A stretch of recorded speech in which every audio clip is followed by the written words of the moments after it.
Musíte zadávať veľa údajov do Excelu a stále sa to opakuje.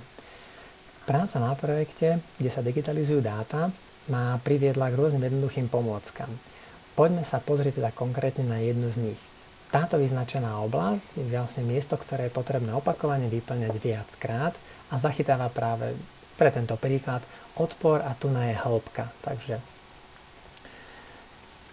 konkrétne, tieto údaje, ktoré sú tu zaznačené, sú z predchádzajúce merania a ja to teraz potrebujem prepísať.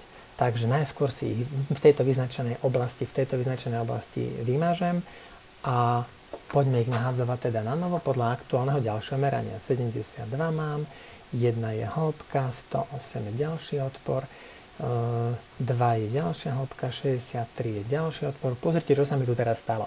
Excel sa mi snaží pomôcť. Konkrétne vyplnil mi tu na každom druhom mieste, všetky hĺbky sú vyplnené vlastne v radom. Ja to konkrétne nepotrebujem, lebo práve tu na nepotrebujem 3, ale potrebujem tu na 6,8. No a vidíte, ale tieto ostatné by mi tu zostali. Takže čo s tým? Ja jeho pomoc teraz odmietnem a idem krok späť. Vrátime krok späť a tu nadáme znovu.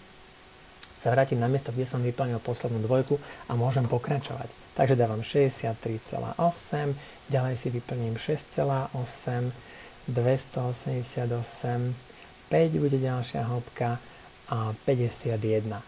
Toto je už posledný údaj, teraz to iba enterom budem stále potvrdzovať, až preniesť znovu na začiatok. Wow, je to urobené, mám nahodené nové údaje, v podstate súbor je možné uložiť a odložiť a začať potom s ďalším následujúcim. Takže dneska sme si ukázali jednoduché zadávanie údajov vždy do tejto istej vybranej oblasti a jedna pomôcka naviac.